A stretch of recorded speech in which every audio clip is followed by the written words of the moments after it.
College admissions can be particularly grueling, especially if your dream college or university happens to be in the top ranked ones.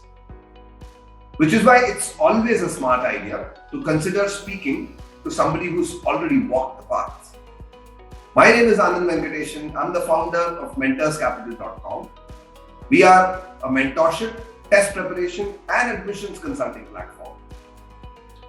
In the series of globetrotting conversations, I speak to some of our past achievers and ask them to recount their journey on how they prepared for the GMAT, applied to various colleges and universities, and aced personal interviews in their own journey.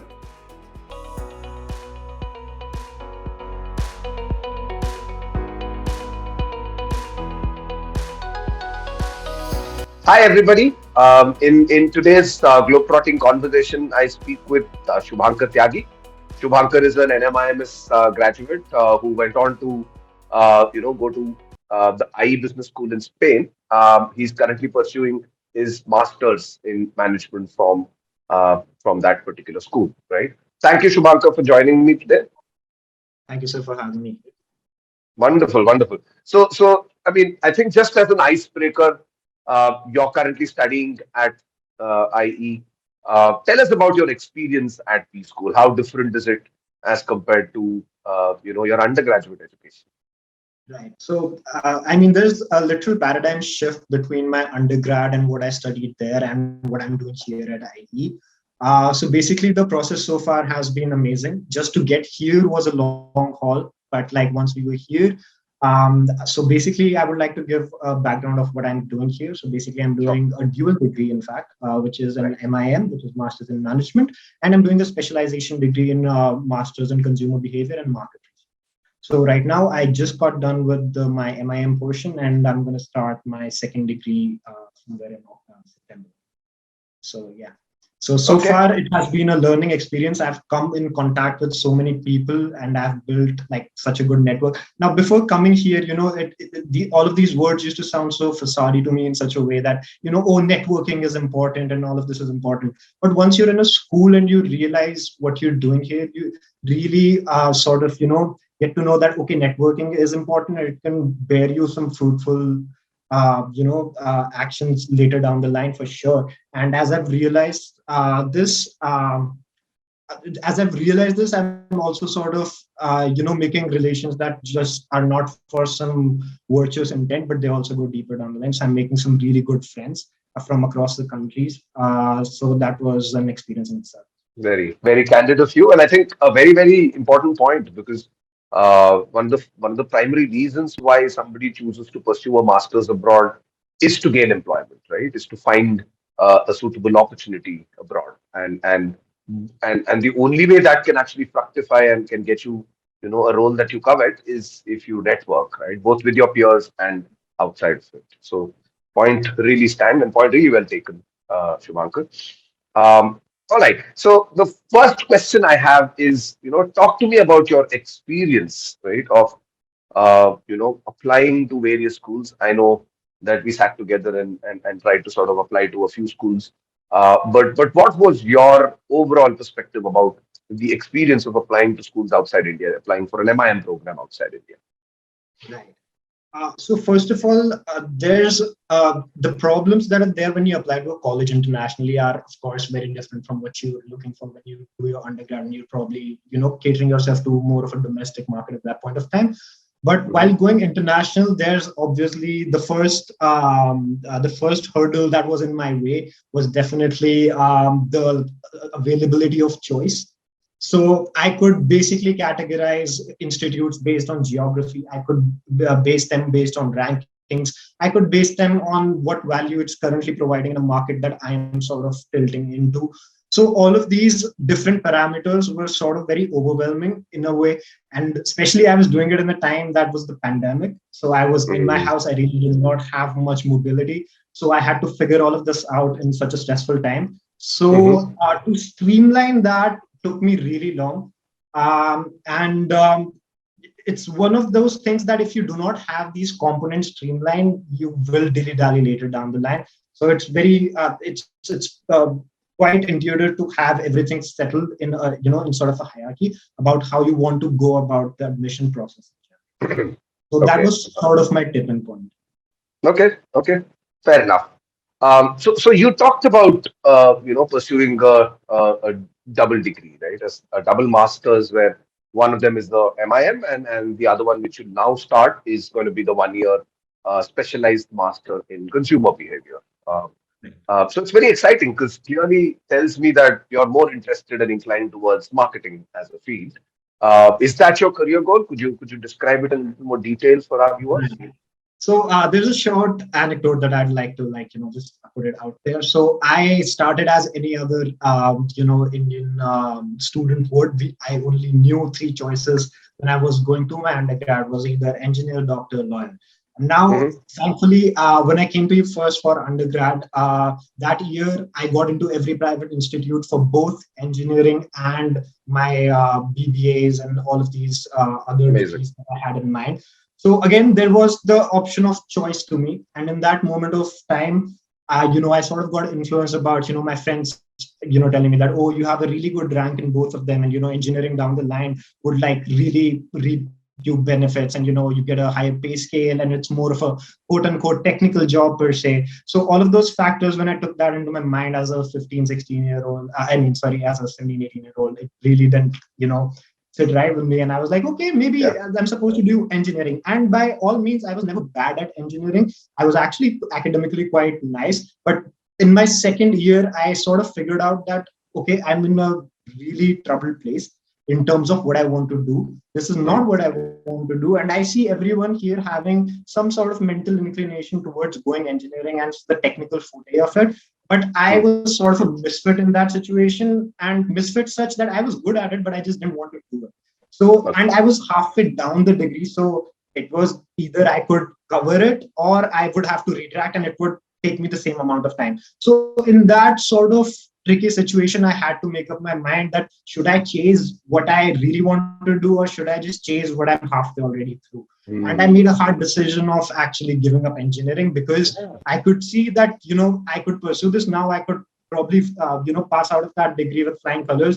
But later down the line, when I actually have to work and I have to actually put in hours and make a living out of it, is not something I would want to do, is because I'm just mentally not inclined to it. So then came the shift to actually dropping out, and I went on to go and do BBA at NMIMS Bangalore, and that Okay. is where I realized that okay, marketing is one such thing that is really garnering my interest.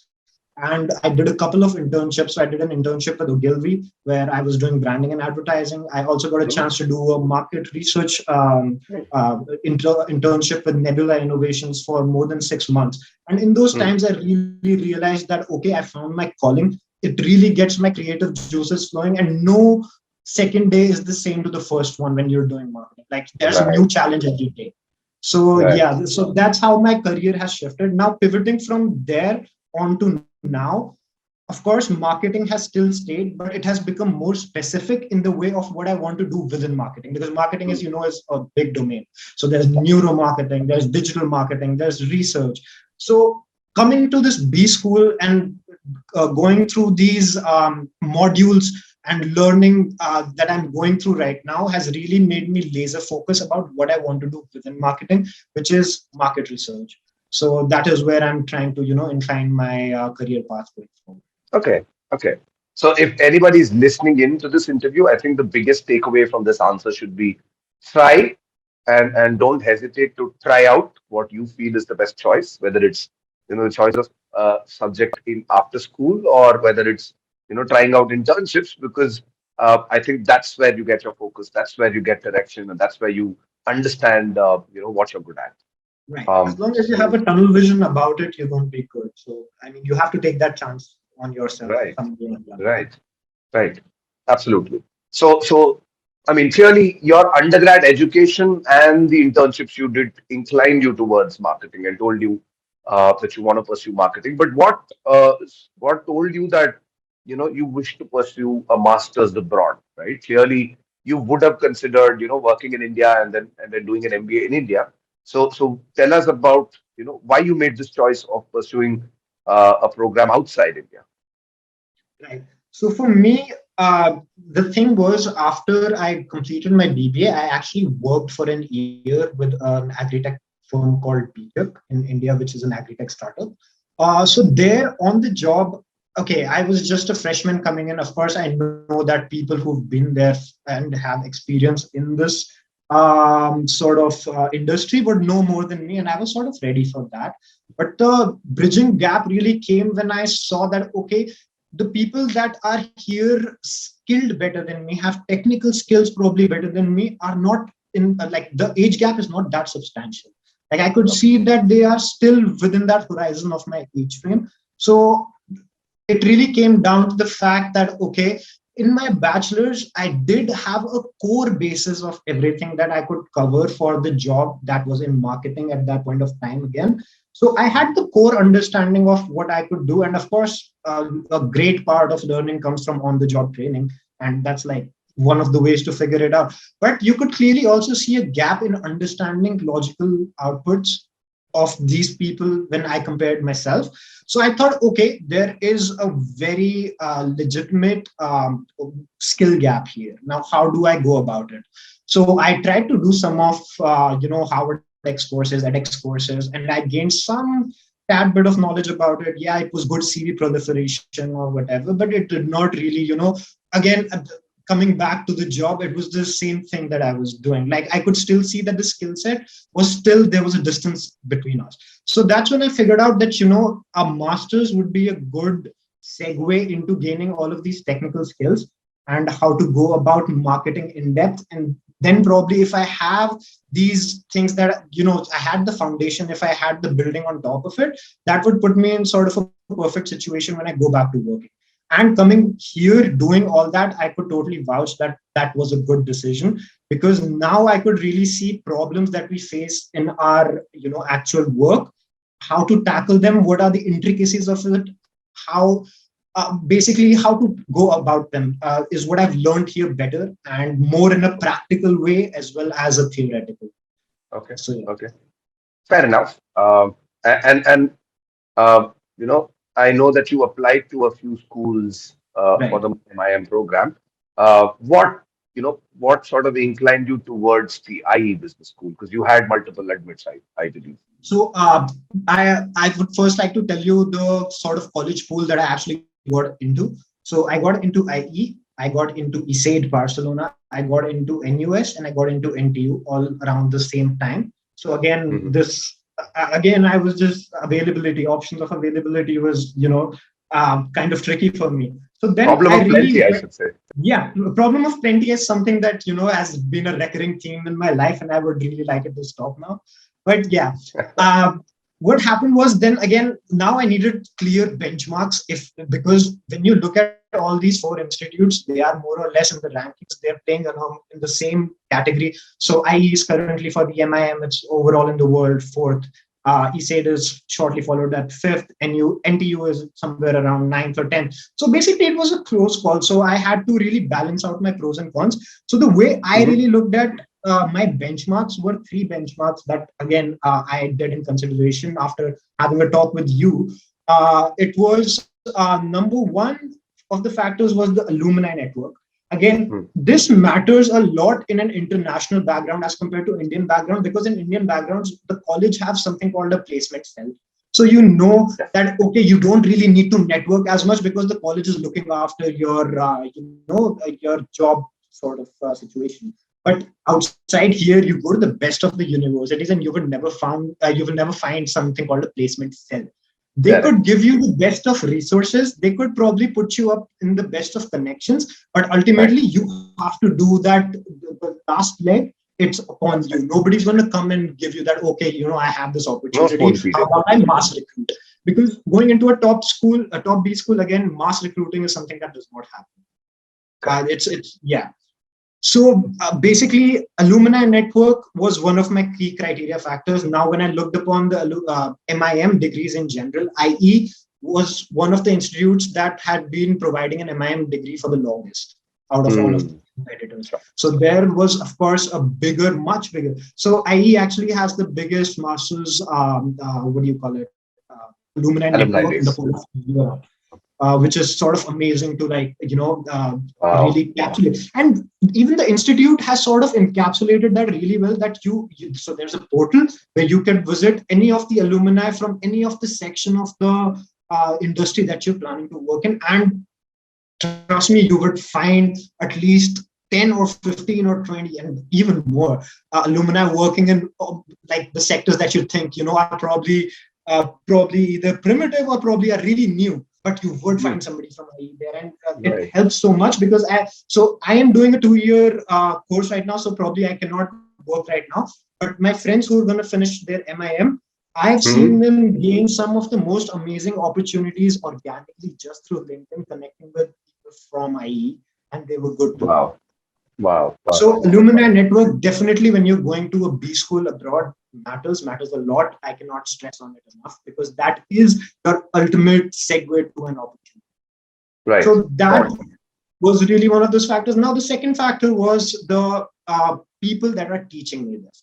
So again, Mhm. here I could have the problem that either I have somebody who's an amazing teacher but has no industry experience. So I gain the theoretical knowledge, but they do not impart any sort of practicality that they have faced in their life while Mhm. going through the course of the module. Or I could have somebody who's made a killing in the industry for like for the last 20, 30 years. They've been a pioneer in the industry but have no teaching experience. Then again, there's a disconnect that they want to really project something, but they do not know how to properly make it in front of a class of say 35 students, 35 40 students. So at IE, I found the right balance of the faculty who had both a teaching experience and a professional experience in their industry. And Did it you was did you the look up names? Did you look up yes, I names? Did most you do certainly your did. wow? Yes, Okay. I did. So what I did was when I went to IE's website, I saw, okay, I am doing an MIM. So what most of the B schools actually do list out, okay, these are our professors who's going to be teaching you in the next semester. So I actually went on to LinkedIn, looked through their profile, and that was basically the first, sort of my like I do not Introduction to know how your to put faculty. it. It sort of gave me sort of a cushion that I'm in the right hands. Like if you Right. see, okay, your professor's coming straight out of Harvard and has experience with say BlackRock in financial investing for like 20 years. Of course, it's gonna Wow. you're gonna Yeah. have Absolutely. that inclination that I would like to be in the horizon of these people.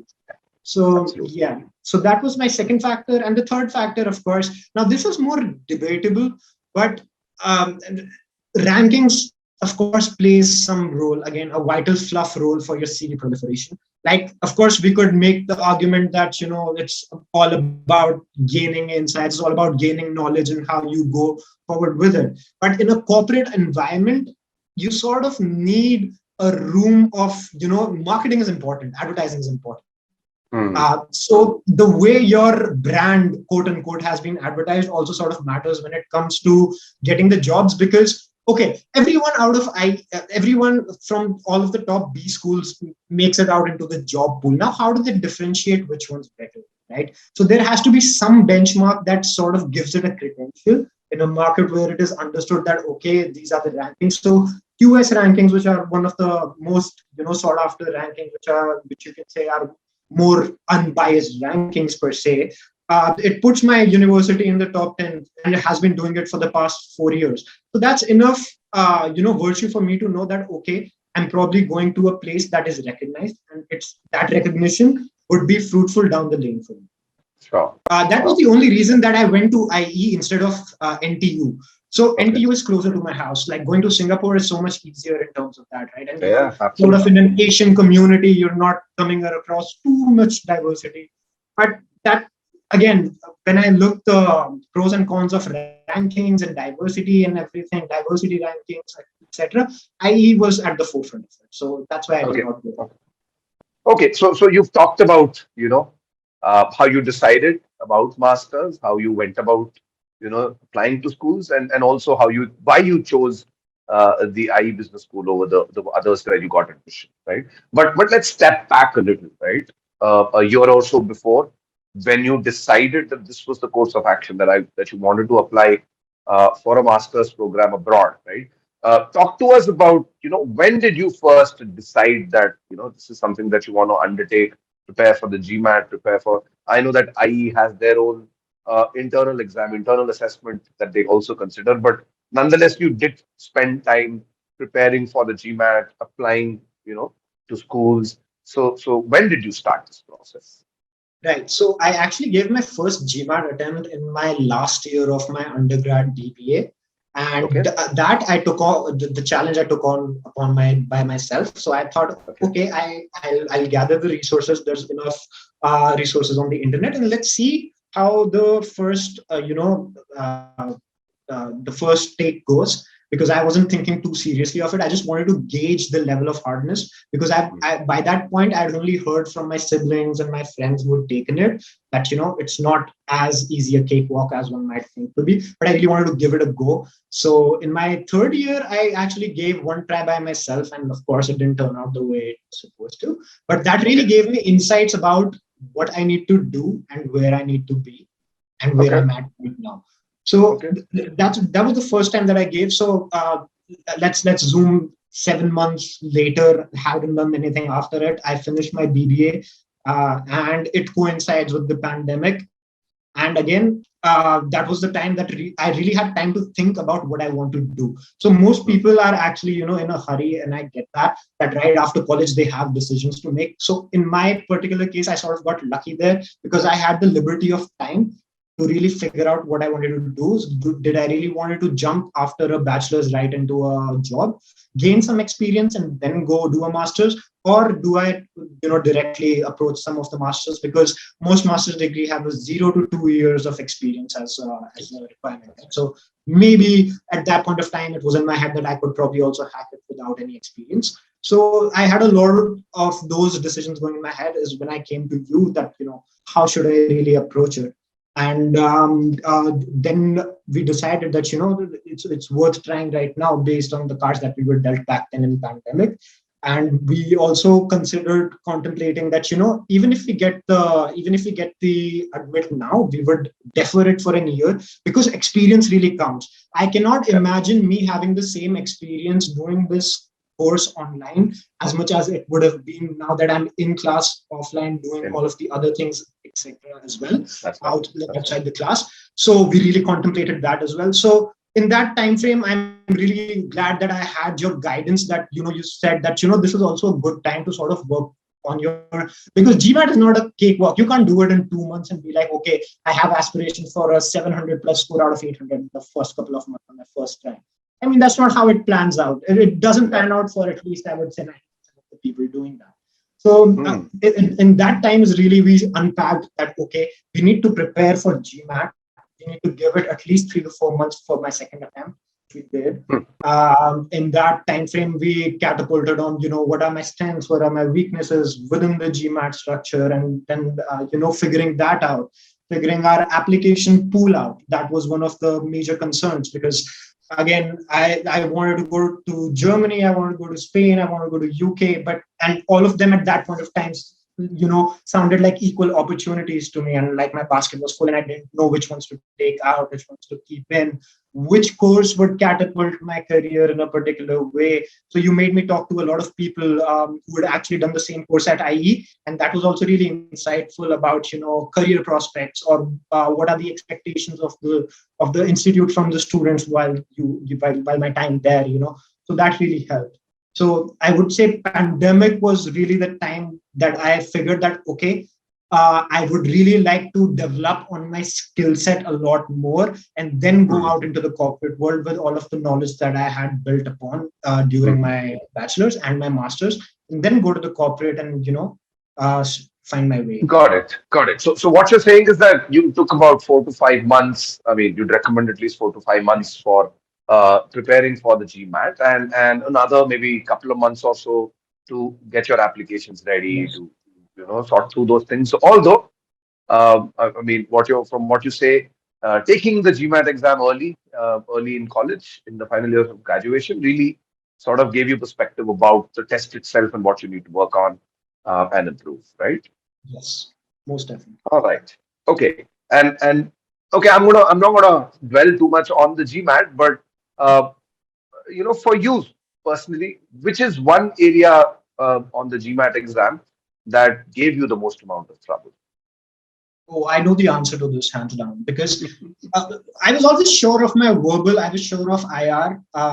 The only place within quant itself also, so quant is divided into problem solving and data sufficiency, right? Problem solving was either you will get the right answer or you will not, right? But with data sufficiency, even with, if you do process of elimination, you have 4 options, you eliminate 2. The last 2 would be such that they both, you know, in your mind, if you do not know how to solve that, they would look the same. So of course, then you would be, okay, what do I eliminate from here and on? And then of course, since it's an adaptive test, you know the stakes that you're playing with. Like if one wrong answer and suddenly I'm, you know, making my way back up. So data sufficiency is one of those things that really troubled me for the longest time. So I spent a lot of time on data sufficiency. And how many mock tests did you take in total? Right. So so my talks with you about the mock test, sort of, you know, how we would schedule our mock tests. You told me in our last. It's not about me, man. It's about you. Yes. Right. It's all about me, but I got it from you, and it definitely worked. So in the last 1.5 months, the way we had prepared it was such that, you know, at least weekly, even if, like, of course, you could do 2 a week if you're that efficient. But again, judging by the time that I was taking it in and everything else, you know, the external factors, even doing 1 to 2 mocks a week leading up to your last month really, you know, sort of gave me that breakthrough about knowing as to what my actual performance is. So doing a couple of mocks every week. So for a good 6 to 8 week period, right? We divided into a 3 and 3 split, that every 3 and 3 days we would do. Yes, for a 6 to 8 week period, of course. Yes. Yeah. A couple of mocks every week, divided into 3 days of just going through the things that were wrong and how to, you know, do them better, and then go back to doing another mock. Yeah, that's how sort of how we do it. Okay. Fair enough. Let's change direction again. We've been talking about the exam, but I believe the bigger determinant of success in your case, you know, you've gotten admission into a whole host of colleges. Almost every college you applied to accepted, right? So, what, according to you, was one aspect of your candidature or your application that you believe, you know, ended up, you know, favoring you in this entire process? So the answer to that is very simple. So let's look at the pool of people that, you know, apply internationally. Okay, everyone that's coming out of India has more or less the same educational background, and we know that, okay, in India the academics are in India academics are, of course, you know, something that is at the forefront of everything that we do. So academically we're all really sound as compared to the international you know, students that are also planning to join these schools. So that's sort of a side factor. The real differentiation that these institutes really look at is through your essays and SOPs. That was the determinant factor. And I could vouch for that because the same time that I was applying to these schools, friends of mine who went to the same uni, were in the same class as me, had better marks academically than me, some of them even, did not get selected to the same institutes that, you know, I got selected in. So and the differentiation, we could really pinpoint it to our SOPs and how to the point they are. You know, fluff does not work in your SOPs, is what we took from it. Like, it has to be very directional in what you want to convey in your SOPs and essays. So that was a determinant factor for me for sure.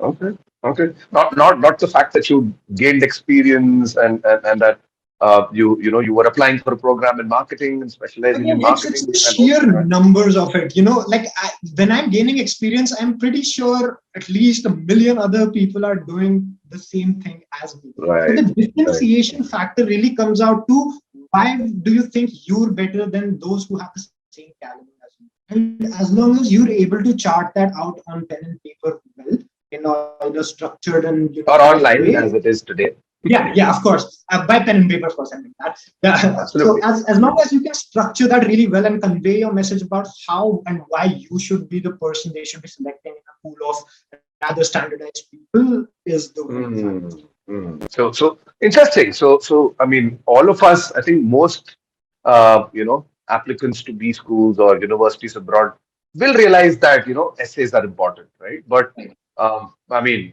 you give us a fresh perspective. I mean, sure, what you do in college and the experience you gain outside of it, all of that is important, but putting it together into a story is probably the most important thing. And that's, I I would think, say all of those are just benchmarks. And once you have a cushion over that benchmarks, no one who's in the committee of selecting applicants really cares about what you did on paper with your academics. It's what you could either you could quantify it in a practical outcome, or you could really stand out about, okay, what did you do with the knowledge that you gained. Marks are interesting. only benchmarks for B schools after a particular level. Interesting. Interesting. Okay. So now that you're talking about the importance of the application itself, uh, typically, how long did it take you to sort of finalize?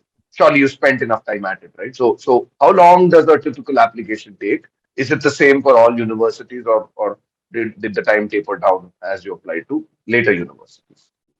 So for me, for my intake, the colleges that I was actually going to apply to, the application dates were more or less in the same area. So that was kind of nice to have. Now the difference, so what we did was we made a first, we sort of back engineered our essay a bit. What we did was we sort of looked at each of the prompt statements from each of the colleges, and we saw, okay, what is the overarching question that they're trying to ask here? And once we had the overarching question, we sort of made a template that I could adapt to each, different university or institute's, specific prompt later. But there was a basic structure that we had developed, which basically talked about, we touched upon a personal tangent, we talked about our professional tangent and how they have successfully given some sort of success to the company or the institution that I was working in, and why do I really think that that particular institute is going to help me catapult my career further, etc. You also sort of have to stroke their ego a bit, but you have to be really careful about how you do it because they see right through it. So most of they see right through it. So fluff, I would Absolutely. say, fluff should be smart. When you're adding fluff in there, it should be smart in a way that when asked about it, you have definite specifics about it. I If like not, how candid you are. I like how candid you are being with this answer, because you're saying, sure, there will be fluff, but make sure that you manage it and you're no, smart. actually, the interviewer was really candid about it. They outrightly told me that we see thousands of applicants and we know when someone's fluffing. So we could see in a lot of applications there are generic fluff statements that we probably go through thousands of times a day while we're going through applications. So it becomes really important to, even when you're mentioning your fluff, it should come out in a way that it has some sort of an outcome attached to it. Right. So I mean, I think you sort of started talking about the interview, and that has me really interested, because one of the questions I'm really burning to find out, as would be others here, is after applying, when you get shortlisted for the interview, I mean, surely your nerves are on an end, and it's an important interview. What was your experience in the B school interviews that you gave? Right. So I would also like to mention here that there is a sort of a geographical inclination about how personal interviews go to. So institutes that are, in the Asian region, let's say NUS, NTU, they do focus very hardly, and rightfully so, on the academic forefront of course. Right. And of course, they would keep the totality of your profile in mind, but they are very specific in terms of questions that they're going to ask that are going to be academic. Sure. Move towards Europe, this becomes more of a overall profile statement that you're trying to get across in a personal interview, and you could see the difference because, of course, they would talk about your academics. They would gauge that, okay, he knows at least the stuff that he studied in university and he can apply it in certain style and format. Good. What next? Like, where do you plan to? So most of the questions that were common within the European segment and the Asian segment of institutes were, how do you see our institute helping your career? Was one of the questions that was out throughout in each of the institutes that I was. And that was sort of tricky because again, that want you to stroke them, but not in a way that it comes across as inorganic. Like you would want to have a right balance of, how they're actually helping you. And you can be perfectly honest there. If you think their ranking helps you, good, say it. If you think they have the best faculty, good, say it. They just really want to know that has the student gauged the university's potential quite well or not. Mhm. So Okay. that was one of the factors. Then one of the factors, one of the repeated questions that I got asked was, if not this university, which university? Which again, Okay. we could see both sides to the coin there as well as to why they're asking that question. And again, it's a tricky question because you don't want to name their direct competitors, or probably in some situations where you have the leverage, you'd probably want to say that I have an admit from your direct competitor as well, and then it works out perfectly fine. So these are some of the questions, and again, then they of course talk in depth about the specific degree that you're going for. What is the motivation that you want to be a part of this degree? How do you see Right. this degree chart out into your undergrad? How is it? Is it a totally different pivot from your undergrad? And if you are pivoting, why are you pivoting?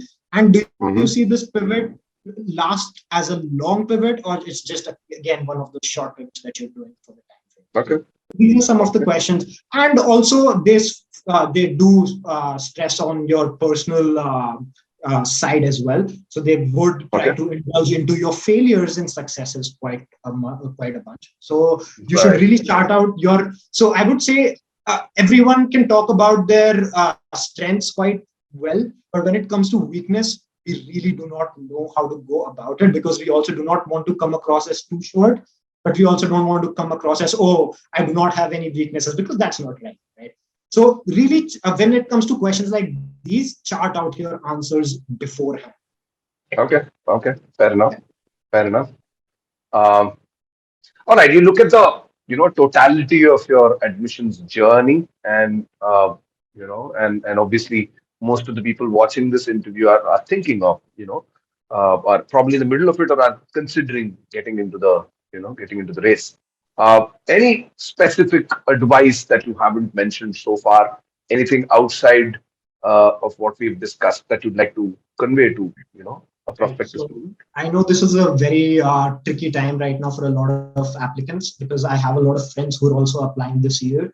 Mm, And they've also been in contact with me. So the only thing that I say, like I tell them two things, is gauge your next two steps in advance, because you do not want to fall in the trap of uh, following deadlines, because deadlines get tricky. Even when you're just a month out of a deadline, you still think it's enough time, but when you actually start getting to doing the things that are necessary for the application, you would see that you're actually running against time while applying. So mm. have your application process from the start to the finish charted out, and then go about it. Please do not figure it out as you move. That I would say would put you in a lot of booby traps that you probably don't want yourself to be in this point of time. So Okay. number one, that. And second, do not hesitate to take help, because a lot of people try to figure this out by themselves, and you could see that actually it leads to a more derogatory sort of it leads to more like, it's not an efficient way to really go about things. You cannot do everything by yourself. There are people who know how to do these things better than you, and it's okay to ask for help. And it's Absolutely. actually, yeah, for sure. And if you ask for help, they just make your life in this process so much easier as compared to when you're doing it by yourself. Trust me, this is not a one-man job. To the people that can do it, sure, that's good, but not everyone is on at par with that pace and with that level of comfort. So seek help. All right, all right. Wonderful piece of advice. I think very practical, I should say. And right on cue, I'm also going to ask you to recount your experience with us. I know you've been mentioning the engagement with me and Mentors Capital in general, but maybe you could take time and talk about how that made a difference to your preparation and your application journey. Right. So I am associated with Mentors Capital in the subsidiaries for so long. Like ever since my undergrad, I I know that this is the place that I need to go for finding all my solutions for anything that has to do with my academic prospects, be it Okay. applications, be it the study of the material itself, be it post application help, interview processes, scholarship, what do you call it, essays, etc. So for me, I would say. Sorry, I sort of lost track of what we were talking about. Start again. Start again. We'll edit it out. Yeah, yeah. Could you just repeat the question again? I Yeah. sort of So recount your time preparing for the GMAT and applying to universities, and uh, maybe tell us about how Mentors Capital made a difference, right? What right. do you think they brought to the table for you? Right. So for me, again, the first time that I gave my GMAT, again, I had the same sort of, I had all the resources, I had everything that everyone who takes help does. So I thought, okay, where's the differentiation?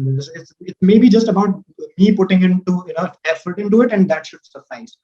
I did that, and it did not suffice. So what I learned from that was there's of course ways to solve questions. You can get to an answer, but there's always a faster way. And specifically for these adaptive tests like GMAT or GRE, you could definitely reach to a solution, but this is all about accuracy versus time. It's all a balance of accuracy and time. And Correct. you could be 100% accurate in finding that answer, but you would have wasted so much time that you could have probably solved 5 more questions in that time. And those sort of tricks, again, you could probably search about them online, but then again, there are so many tips floating around that you do not know in that moment which one to follow. And then again, it's just there's plenty on the table and you don't know what to do. So in that aspect, Mentors Capital really helped me because your course curriculum has always been designed in a way that, first of all, I have to say is probably the most accurate description I've seen to the real test. So I've taken some other third-party mock tests in that time frame as well, which were nowhere near to what was actually being asked in the test itself. And it gives such a tainted sort of reflection of the questions that students might think they would be tackling, and the reality is something totally different, is because the material that they were subjecting themselves to did not cover it in enough diversity of types of questions, how to tackle them, what are the shorter ways of doing things. And that's the place that you've always filled for me, is Okay. how to really go about questions, how to do it in the shortest amount of time, the practice sessions that you bring. So basically, okay, I can only go through the question bank of a book so many times. And once I've been through it, let's say a couple of times, I already know the answers. So the next time I go to it, I'm probably not even going to spend time on that question knowing that I already know the answer. So I need more question bank. Now, okay, suppose I get a question bank from an online resource bank and they just give me the answer key and they give me the question. Now, if I don't know how to solve that, I would take probably half an hour, 1 hour just trying to discover how did they actually reach to the answer. But if I have you, all I really had to do was, even when we were not doing the class, I could just send you a WhatsApp message. That's it. This is the question, and I'm facing a problem here. And probably in half an hour, I had the answer, and I could move on with my practice. So it sort of really made me, keep my practice flowing, made it a continuous effort instead of, when I had a roadblock, I had to stop and, look for help. So that's Okay. where you came into play. Another big factor again for me was the SOPs and the essays. Now, as I've already said, that was the differentiating factor for me. And it turned out to be a differentiating factor because, again, I was looking back at it in retrospect. I would have probably made my SOPs and essays the same way as my friends did, long beating around the bush, not really, making it, outcome derivative. But with your iterations that you brought into it, I sent you my first rough cut, and you identified the problems, you identified the grammatical errors, you identified how I could make it more come to the point, how I could make it reflect more upon my CV, etc. And that really it really played a big mark in differentiating me from my peers. Okay. Okay. So those are very kind words, Shubhankar. Thank you for all the love and support. But I do have one final question. If I were to ask you to describe Mentors Capital and your experience with us in one word or one phrase, what would that be? Okay, so the word is rather cliche. It does not hold much quote unquote importance, but I would say it's important. And I would like to reflect on that a bit. Why is it important? Is because number one, there are so many people who try to figure this out by themselves. And if you have the resources and you're still trying to figure this out by yourself and not getting to the solution, Mhm. this is the plug. Everything that you need right to make your application process right is provided by Mentors Capital. From the initial pooling of, okay, where am I supposed to go in this big world? Where am I supposed to land up? That is such a, it might sound like, okay, you can always narrow down that question. Narrowing down that question takes the longest time, in fact. So Mm. I remember that, just narrowing my initial list with you took us 2 weeks. Like a Right. good fortnight was spent upon just realizing that, okay, this is my aspiration, this is my realistic outcome, and this is where I do not want to land up. So just categorizing that and going from there to actually applying, actually clearing your personal interviews, your video interviews, and then, okay, once I'm through there, now I need a scholarship. The scholarship essays are a whole different, a ballpark in their own way. So how to tackle scholarship, and ultimately I ended up getting 12,000 euros of scholarship thanks to because of the scholarship essay that we did. Wow. So I have an IE collaboration award thanks to that essay. So really bringing out my personal and professional life, conjuring them into this one outlay of why I deserve a scholarship as compared to my peers.